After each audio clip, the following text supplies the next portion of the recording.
Hey, Eagle fans, I'm Thomas Mott. Welcome into our Eagles News and Rumor video here on a Thursday. I want to do something a little different. I want to go back in time and take a look at the 2021 rookie class, right? We have all we need to know about the rookie class after one season, and so I decided, hey, listen, let's go ahead and grade each and every rookie player 1 through 9, right? There were 9 draft picks in 2021.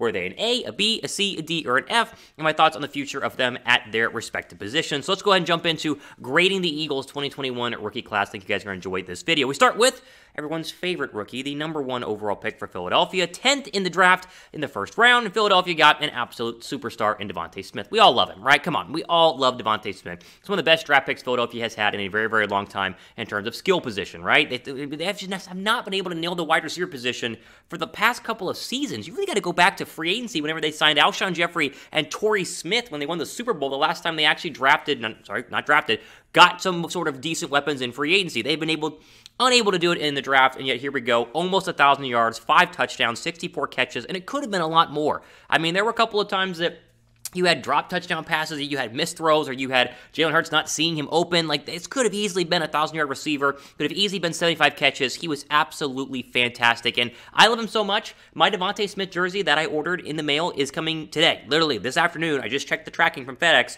We're going to go ahead and get my DeVonta Smith jersey. That's how much I believe in him, right? I just love this kid. I think he's absolutely fantastic, and my grade is simple. It's an A+. I mean, this is a home run grade. Now, can he improve on some things? Yes, 100%. He's a rookie. Every single rookie hopefully can get better than what they did in their rookie season. Was he as good as Jamar Chase? No, Jamar Chase was better, and I don't think that there's an argument there. He'd have Joe Burrow versus Jalen Hurts, but either way, Chase has been better. But I do think Philadelphia has their number 1 wide receiver for a very, very, very, very long time, and that's exciting. Like, again, they have not had a true homegrown wide receiver in a very, very long time. Not only do they have a decent one right here, not only do they have a starter right here, they have a potential superstar that you're going to want to build around, get some more weapons to go around him, and help out Jalen Hurts in that offense. I am pumped for DeVonta Smith. A+ for me as his grade. What grade would you give DeVonta Smith in year 1? Let me know down below right now. From a scale of 1 to 100, right? I'm giving A+, so I'm at like a 95, maybe a 96 in terms of 1 to 100. Give me your grade for him down below right now. All right, moving over to our second draft pick, and that, of course, was Landon Dickerson, number 37 overall. If you go back in time on this channel, you will see I was a little confused by the Landon Dickerson draft pick. I said, do we really need a center right now when Jason Kelce's going to play this season? Boy, was I wrong. Dickerson was a breath of fresh air, much needed, and honestly played incredible his rookie year. I mean, he was fantastic. One of the 3, I think, best rookie offensive linemen in the National Football League, and he can only get better. Again, I mean, Dickerson was fantastic. What a grab by Howie Roseman in round 2. Not only was he healthy from the knee injury that he had at Alabama, but he moved over to left guard, filled in admirably for Isaac Seumalo, and is so good right there, you might want to keep him at left guard and then draft a center to replace Jason Kelce, or, as I'm going to do, move him over to center whenever Kelce does retire. A+. I mean, again, the fact Philadelphia hit their first 2 draft picks is incredible. They've not done that in a very, very long time. A+ for DeVonta Smith, A+ for Landon Dickerson. And again, wherever Dickerson lands this offensive line, whether it's right guard, center, or left guard, I think he's going to be fantastic. His run blocking is incredible. Him alongside Milton on the left side of this offensive line, at least whenever Seumalo had been out, really, really, really, really good. I am super pumped and super impressed with Landon Dickerson, A+. All right, third round draft pick, Milton Williams, 73 overall. I think Milton Williams is a very good player, and I think the Eagles, again, had another great draft pick here. Now, did he light up the stats, right? Not necessarily. 2 sacks, 2 pass breakups, 6 quarterback hits. Like, it wasn't necessarily crazy in terms of just, a game record from the D-tackle position, but he's also a D-tackle, right? You don't expect a lot of overall numbers, and his numbers were very comparable to Fletcher Cox, and he played way less snaps than Fletcher Cox. Like, Fletcher Cox is either going to play 1 more year in Philadelphia and then move on, or they're going to let him go this offseason. It's one or the two, right? And he's very much had a decline in terms of overall play. Williams was drafted to be the replacement, and that's big shoes to fill. Everything I saw from Milton Williams shows me that he absolutely can. Now, he still needs to improve, especially in rushing the passer. Really good in run defending, though. B+ grade overall for Williams. I think the sky's the limit for him. And him on this young defensive line, or what could potentially be a young defensive line going forward, is very, very exciting. I think they, again, hit on all 3 of the first 3 draft picks in the 2021 NFL Draft. Well, which rookie impressed you the most besides DeVonta Smith? Because Smith's the easy answer right there. Which rookie surprised you the most? Let me know who that is down below in the comment section. Mine's Dickerson, because I liked what Dickerson did, but Williams is right behind him. Give me your thoughts in the comment section right now.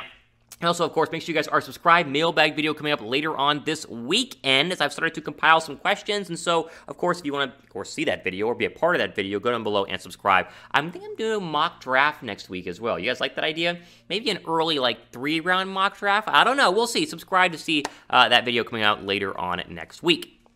All right, 4th pick. 123 overall, Zech McPherson, an interesting draft pick, somebody I thought would contribute a lot more than he ended up doing. The grade for me is a C+. We just didn't see enough from Zech McPherson. Now, he did play at times, and I think there were some bright spots. Like, he can play in the NFL, and that was the question. Texas Tech, like, can you actually play in the NFL? He can play. The question really is he ever going to be, like, a starter? Like, could he compete for the starting position this year if they let go of Steven Nelson in free agency, which they probably will? I don't know. I haven't seen enough from Zech McPherson, but C+ for my grade overall because there was some good, there was a lot of bad, just not a lot to go ahead and review in terms of his overall play and then therefore grade. All right, we'll go to Kenny Gainwell next here in just 1 second. First, shout out to our friends at BetUS. Get ready to bet on championship weekend in the National Football League. Chatsports.com/EaglesBet is the link that you need, and the promo code Eagles125 gets you a 125% deposit bonus whenever you first sign up. Here are the Super Bowl odds for your betting pleasure. KC plus 125.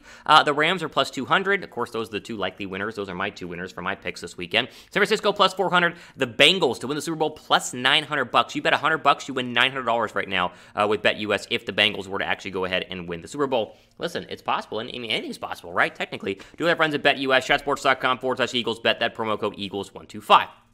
All right, 5th round draft pick. Another steal, Kenneth Gainwell, 150 overall. I did not think Kenny would be there in the 5th round. I thought he'd be a 4th round draft pick, maybe in the 3rd round draft pick. And as the draft went on, he remained available, and he was fantastic. Played very up and down in terms of the fact that he played a lot early, then hardly played at all, then played a lot more late. B+ for Kenny Gainwell. I think the Eagles have another great running back that they have now stolen for next to nothing, pennies on the dollar in the 5th round. I mean, the stats, he was like one of the leading touchdown guys in the team as a whole. I mean, he was running a ton of touchdowns near and in the red zone, and I love what he's able to do out of the backfield. He's everything that you thought that he would be. Like, the best version of what we thought Gainwell would be is what he was. Now, the question for me really is, what do you do with the rest of the running backs going forward? We talked about this in a video a couple of days ago.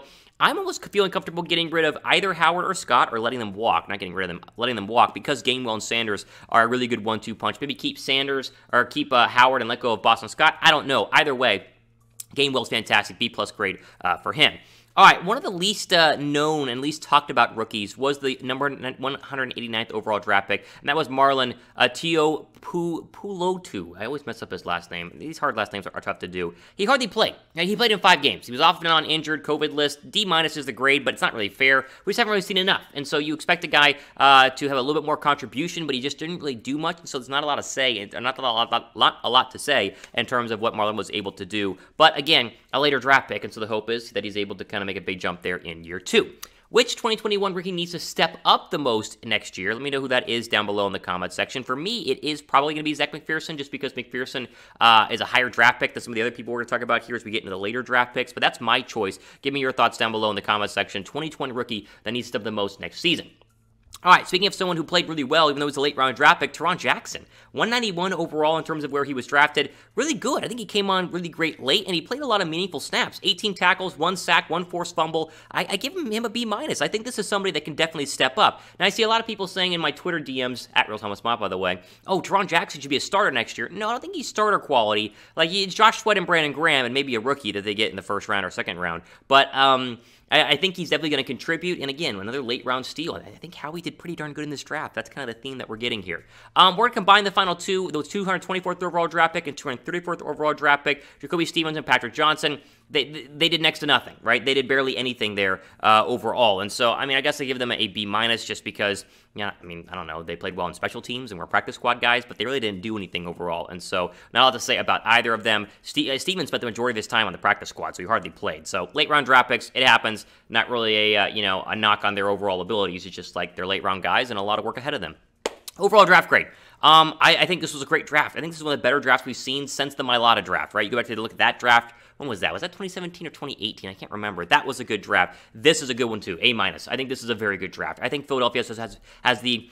you're almost guaranteed 3 starters with Smith, Dickerson, and Williams, and then you have some potential guys like McPherson, potential guys like Gainwell, and potential guys like Teron Jackson. That's 3 more. That's 6 players who are going to be impactful players here, at least throughout the remainder of their rookie contracts. We give a lot of bleep to Howie Roseman in his recent drafts, and a lot of them have been bad. I mean, Jalen Reagor was bad, and you look at some of the other draft picks that they've had, J.J. Arcega-Whiteside, but this is a draft that was really good. If they can duplicate this season, this draft, Philadelphia could turn things around a lot faster than a lot of people realize out there. Give me your overall grade for the 2021 rookie class down below right now in the comment section. A, B, C, D, or F. I say A-. I want your thoughts down below, and I'm going to read a lot of the comments. So if you're new and haven't gotten a comment read yet, I'm going to read a lot of those, as I normally do later on each day.